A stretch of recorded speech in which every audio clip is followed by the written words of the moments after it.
Bienvenidos a una nueva edición de Vive la Salud. Noticias, bienestar, prevención, todo en un lenguaje ameno e informativo. Hoy nuestro tema central es la hepatitis, una enfermedad que acecha a millones de personas de todo el mundo. Pero antes, una vida sedentaria es peligrosa para nuestra salud. Para la mujer con fibromialgia, los riesgos son aún mayores. De la A a la E, les informamos sobre la hepatitis y sus múltiples versiones. Las nueces y las frutas secas, además de una deliciosa merienda, fuentes naturales de gran variedad nutritiva.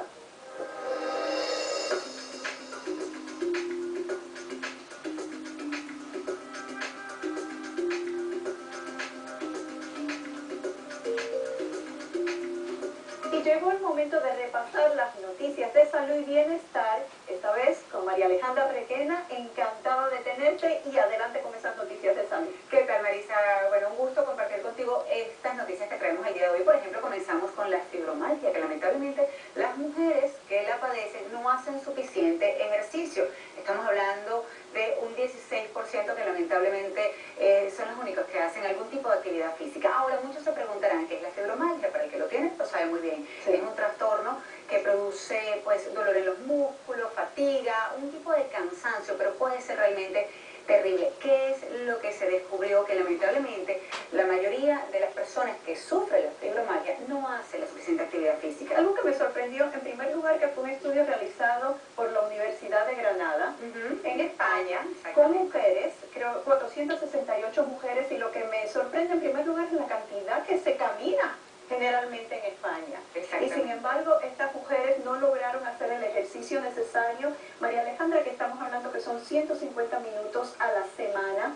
Importante que por lo menos se tenga un intervalo de 10 minutos de ejercicio seguido. No, y además yo recordé mucho leyendo un poco lo que era esta noticia, esta información, algo que ya usted en una oportunidad comentó justamente en una feria de salud que hubo en Miami, donde decía que era muy importante caminar al menos 10.000 pasos diarios. Lo interesante también del estudio, ya para finalizar, es que las mujeres que no tenían este tipo de enfermedad tampoco hacían los ejercicios necesarios, así que a ponerse a caminar y hacer los ejercicios. Y hay algo también que diferenció un poco también el estudio. La mujer que estudió, que fue a la universidad y que trabaja, hace más actividad física, tiene más conciencia de ello que la que no.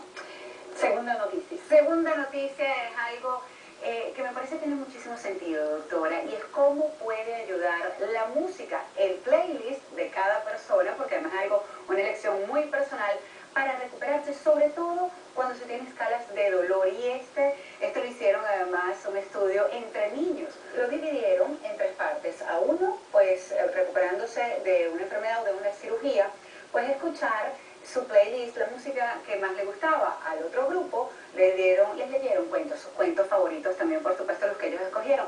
Y el tercer grupo fue sencillamente de silencio, de estar tranquilos, de no escuchar nada. Y la música fue impresionante, lo que ayudó a tolerar el dolor y sobre todo esos niveles que en el estudio lo hicieron por caritas, ¿no? Exacto, que es lo que nosotros utilizamos en los hospitales, por ejemplo, que son unas caritas donde se ve una carita triste, unas caritas y una carita que no tiene dolor. Lo interesante de este estudio, que fue hecho en Northwestern University, en la Escuela de Medicina, que lo hizo una hija y su papá. Una neurobióloga y su papá, que es anestesiólogo, y lo que decidieron es buscar a estos niños que tenían que estar en el hospital por lo menos 3 días después de la cirugía, y dijeron, vamos a ver si funciona, escuchar la música favorita, escuchar un cuento o no escuchar nada. También se ha hecho este tipo de estudio con pacientes de Alzheimer y se ha visto que ayuda a los pacientes a memorizar ciertas historias de sus vidas y también a calmarse esa ansiedad, ese dolor. Y sobre todo porque la idea vino, a mí me llamó mucho la atención justamente porque la abuela de esta joven estuvo mal, estuvo en terapia y decidió sencillamente, porque además era una terapia compartida, colocarle el playlist o las canciones favoritas de la abuela. Y sabes que lo mismo utilicé yo con mi papá, que tiene demencia, y le grabé muchísimas canciones de antaños. Y es increíble cómo mejoró su ánimo, cómo cómo se sonreía. Qué O sea, que bonito. adelante con esa música que ayuda mucho en el dolor del alma y del cuerpo. Definitivamente. Última noticia. La otra noticia que tenemos es otro estudio que se realizó entre niños que sufren, que tienen el trastorno del autismo, y lamentablemente pues muchos padres tienen que tratar de ver cómo lidiar, pero nunca saben cómo pueden detectarlo de forma temprana, inclusive los médicos. Pues, ¿qué fue lo que hicieron con este estudio? Hay un aparatito para percibir los olores, pero en realidad lo que hacían era ponerlo en las fosas nasales de los niños. Se llama olfatómetro, este aparatito, y pues les pedía distintos olores. Podían hacer olores placenteros, olores no tan placenteros, y veían cómo el niño reaccionaba. Este estudio se hizo con niños que padecen este trastorno y con niños que no. Así pudieron ver la diferencia de cómo reaccionan unos a otros. ¿Cuál es? ¿Qué encontraron en este estudio? Pues que los niños que no padecen el trastorno tienden a tomar más tiempo para aspirar los olores agradables, como por ejemplo un buque de flores, mientras que cuando son olores desagradables, como una leche agria, algo que no huele muy bien, es muy corto realmente lo que aspiran ese olor. La reacción para el niño que padece autismo lamentablemente no es así, Y lo que están buscando los investigadores es cómo nosotros podemos determinar, y en este caso en el 80% de los casos que estaban correctos, exactamente. cómo pudiésemos nosotros determinar a muy temprana edad que el niño está en ese espectro autista. Porque no se le pregunta nada, no tienen que contestar, no Es la tienen que escribir, reacción es la del niño reacción. al olor, Exactamente. y lo que están buscando es, mientras antes se diagnostique este tipo de niños o se vea que el niño tiene ese tipo de dificultad, vamos a tratar de intervenir a una temprana edad para ayudar a ese niño. Así que el futuro, y también se sabe por otras investigaciones que el olfato está relacionado con las relaciones interpersonales. Definitivamente, de hecho eso es algo también de lo que se habla aquí, que muchos niños tienden a oler a la persona, al otro niño al que está conociendo, y es parte de lo que se demostró en este estudio, de la química definitivamente del ser humano. Muchísimas gracias, María Alejandra. Gracias, doctora. Y a usted, ¿sabía que anualmente se diagnostican 1.400.000 casos de hepatitis A en todo el planeta? Quédese con nosotros porque al volver comenzamos con nuestro tema central, la hepatitis. Gracias por continuar con nosotros en Vive la Salud. La hepatitis es una enfermedad confusa para muchos, especialmente cuando hablamos de hepatitis A, B, C, D, E. La hepatitis es la inflamación del hígado, y la pregunta clave es, ¿qué causa dicha inflamación? Muchos pueden ser los factores, entre ellos infecciones por virus, como es el caso de la hepatitis A. Los países en vías de desarrollo y las zonas de alta pobreza y poca higiene suelen ser escenarios perfectos para la propagación de la hepatitis. En este caso, la hepatitis A. Costa Rica, a través de sus campañas de educación, ha logrado las mejores cifras en décadas en cuanto a la prevención. Más sobre esto en el siguiente informe. Unos minutos para lavarse bien las manos pueden evitar padecimientos molestos. Esto le repite Wendy Cordero a su hija mientras le enseña cómo hacerlo de forma correcta. Para el Ministerio de Salud y la Caja Costarricense de Seguro Social, se trata de un hábito de higiene que padres y madres deben fomentar siempre para evitar enfermedades como la hepatitis A. Y Wendy se lo dice a su pequeña. Por medio de las manos y en medio de los dedos y de las uñas, ahí dentro los virus, ellos han tocado todo, y ¿verdad? Entonces así hay que mantener el aseo. Precisamente los niños y los adolescentes están entre los más vulnerables a la hepatitis A, una enfermedad infecciosa que provoca la inflamación del hígado. Se transmite sobre todo por el consumo de alimentos o de agua contaminada con materia fecal, o por contacto directo con una persona infectada por el virus. Aunque rara vez provoca la muerte, sí genera brotes que se propagan muy rápidamente. Se presenta en poblaciones cautivas, por ejemplo, cuando los niños ingresan a guarderías o a centros educativos. Si llega algún niño enfermo, rápidamente se puede dar una transmisión dentro de esa población cautiva. Y en los otros lugares donde con frecuencia se nos presentan casos y a veces hay brotecitos son en aquellas áreas donde hay muy mala infraestructura sanitaria, sobre todo en lugares donde las conexiones de agua son artesanales, que la gente se conecta, digamos, limpiamos irregularmente con mangueras. En estos casos, la recomendación de las autoridades de salud es clorar o hervir el agua. Evitar comprar alimentos preparados en ventas ambulantes es otra de las medidas para prevenir la hepatitis A, así como proteger lo que se come de las moscas y de las cucarachas. También limpiar constantemente los servicios sanitarios. La hepatitis A comienza con un malestar general, falta de fuerza, falta de apetito, ganas de vomitar, dolor de estómago, fiebre y orina de color oscuro. En los casos más severos, la piel se torna amarillenta.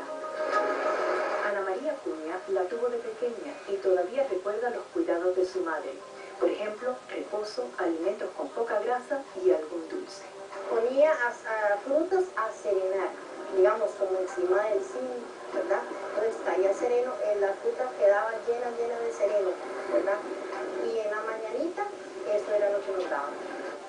Según la doctora Trejos, hoy la enfermedad se presenta con menos frecuencia y los cuidados son básicamente los mismos. Se atiende al enfermo en la casa y se mantienen las normas de higiene para evitar la propagación hasta que la infección pase. De acuerdo al Ministerio de Salud de Costa Rica, el número de casos en el país ha disminuido en los últimos años. En el 2012 se presentaron 1.330, mientras que en el 2013 la cifra fue de 1.236 y en el 2014 se redujo a 760. Nosotros mantenemos una incidencia realmente, a pesar de que es endémica, que siempre tenemos casos, ¿verdad? Tenemos una incidencia baja, igual que una mortalidad baja. Es una de las hepatitis, es una de las más benignas, por eso mantenemos las campañas de promoción y prevención. Una de las campañas permanentes como medida clave para prevenir enfermedades se denomina Manitas Limpias. La caja la realiza desde hace 9 años con el apoyo de la empresa privada. Según la Organización Mundial de la Salud, la hepatitis A se presenta esporádicamente y en epidemias en el mundo entero y tiende a reaparecer periódicamente. A nivel mundial, las infecciones llegan aproximadamente a 1,4 millones de casos al año. Hoy me acompaña la doctora María del Pilar Hernández, hepatóloga del Schiff Center for Liver Diseases del Sistema de Salud de la Universidad de Miami. Muchísimas gracias, María del Pilar, por estar aquí con nosotros. Y escuchamos acerca de Costa Rica y del trabajo tan lindo que están haciendo acerca de la prevención y la educación. Pero la hepatitis es muy complicada. Explícame un poquito las diferentes vertientes, qué es lo que es. La hepatitis es un término general que se refiere a la inflamación del hígado. La hepatitis puede ser causada por virus y hay un grupo largo de virus que pueden ocasionar hepatitis. Los conocidos se denominan por letras, que van desde la A hasta la E. Los más comunes, los más frecuentemente, que se ven más frecuentemente en Latinoamérica son la hepatitis A, que es una infección muy frecuente en niños principalmente. Otras hepatitis virales son la B, que también es muy prevalente en Latinoamérica. La C, que es prevalente aquí en Estados Unidos y es la que actualmente estamos tratando de acabar o de erradicar. La E, la forma de transmisión es muy parecida a la forma de transmisión de la hepatitis A, es lo que se llama vía fecal. Entonces, contacto con plantas, vegetales contaminados, con agua contaminada con hepatitis A o B. Estas dos infecciones, la A y la E, generalmente son autolimitadas. La persona tiene la infección, ni siquiera se da cuenta de los síntomas, no hay síntomas, la infección desaparece y la persona queda inmune. Es decir, no va a volver a desarrollar esa infección en el futuro. Esos son A y E. La B y la C son dos tipos de infecciones virales que pueden ser crónicas o que generalmente ocurren, desarrollan una enfermedad crónica, y ese es el problema de estas dos infecciones. ¿Cómo uno se da cuenta que tiene hepatitis, que tiene un daño en el hígado? En este caso, hepatitis B y C, que son las que son crónicas, infecciones virales crónicas. Entonces, reconocer si tengo factores de riesgo para desarrollar hepatitis B o C.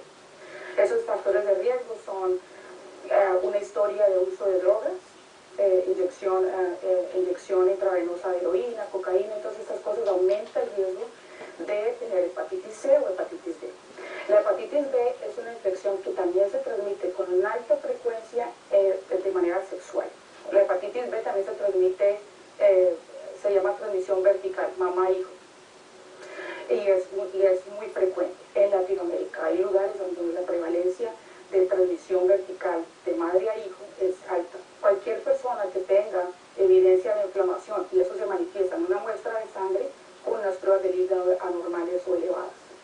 Al menos que yo me haga el examen, que pida el examen o que el médico me ofrezca el examen, muchas veces no hay forma de detectar o de saber que yo tengo la enfermedad, ¿correcto?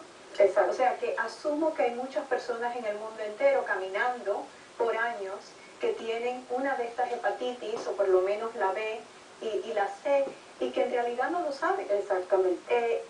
¿Existen algún tipo de síntomas que nos puedan alertar, al menos de decir, déjame ir a un médico? Usted habló de la enfermedad silenciosa, y ese es el problema de las hepatitis crónicas, que por lo general nadie se da cuenta, no tiene síntomas. Y cuando la enfermedad ya lleva muchos años, por ejemplo, los síntomas que uno generalmente por hepatitis C ocurren 20, 30 años después de que se adquirió la infección. Los síntomas severos de falla del hígado, entonces la gente se va a presentar con la amarilla amarilla, se llama ictericia, se le sube la bilirrubina, es como se conoce, entonces la gente se pone amarilla, acumula líquido en el abdomen, una cosa que se llama citis, pueden confundirse, pueden sangrar, vomitar sangre. Todos esos son síntomas de enfermedad avanzada. Idealmente es reconocer que yo como paciente o como persona que me considero con factores de riesgo, recurrir a mi médico primario inicialmente, hacerme chequeos de las pruebas del hígado y si las encuentran elevadas, hacerme test. Tratamiento y costo del tratamiento. Si brevemente me puedes explicar sobre todo de la hepatitis C. De la hepatitis C pues hay ahora varios tratamientos, opciones de tratamiento en Estados Unidos. En algunos países en Latinoamérica hay disponibilidad de sus antivirales, y en Europa también, obviamente. El tratamiento ahora ofrece cura, que es una cosa que para nosotros es nueva. Antes no teníamos esa opción. El tipo de tratamiento causaba muchos efectos adversos. En el momento ahorita estamos ofreciendo cura con un tratamiento que puede durar 12 semanas. En algunas ocasiones, en algún grupo pequeño de pacientes, hasta 8 semanas de tratamiento, y los pacientes erradican la infección. Costo. Las drogas son caras, entonces una pastillita diaria cuesta más o menos $1000, y ese ha sido el problema. En Estados Unidos iba a ser un problema que va a durar un tiempo. Tratar de ofrecer tratamiento a todas las personas que tienen hepatitis C. O sea que estamos hablando de $1000 por pastilla. Sí. Estamos hablando, tengo entendido que es alrededor de $80.000 al año, Más o menos, sí. lo que es el tratamiento. Mucho para pensar. Sí, pues en este momento nosotros como médicos estamos obviamente tratando de ofrecer el tratamiento a todo el mundo. Ofrecer cura es evitar complicaciones en el futuro, así lo vemos nosotros. En ese momento, por las limitaciones con los seguros de salud, por el costo de los medicamentos, se hace más énfasis en tratar a las personas que tienen enfermedad avanzada. Los pacientes que tienen, cuando hacemos una biopsia de hígado, miramos fibrosis, como ya expliqué, uno determina la severidad de la fibrosis de 1 a 4. 4 es cirrosis. Entonces, nosotros estamos tratando de los que tienen estadios 3 y 4 de fibrosis, o los pacientes que tienen síntomas asociados con hepatitis C. Estamos esperando curar hepatitis C, entonces eso va a reducir costos en el manejo de pacientes con enfermedad hepática crónica, va a reducir el chance o la necesidad de trasplantes de hígado, va a reducir mortalidad, va a reducir la incidencia de cáncer del hígado, porque esa es la causa más frecuente de cáncer del hígado. Entonces estamos hablando de prevenir avance de enfermedad, reducir costos en el futuro, en el largo plazo. Muchísimas gracias, María del Pilar. Millones de personas en el mundo padecen de una infección crónica de hepatitis y muchos no lo saben. La prevención y la educación de la población son factores esenciales. Dígame, ¿qué opina sobre los esfuerzos que está realizando su país, su comunidad, para educar y prevenir la hepatitis? Y como siempre, espero sus comentarios en nuestras redes sociales. Ya regresamos. Y en Vive la Salud queremos darle opciones a la hora de mejorar su nutrición. ¿Conoce usted el beneficio de las nueces y frutas secas? La nutricionista Eugenia Cushaw Wilkinson nos educa sobre el consumo de estos alimentos.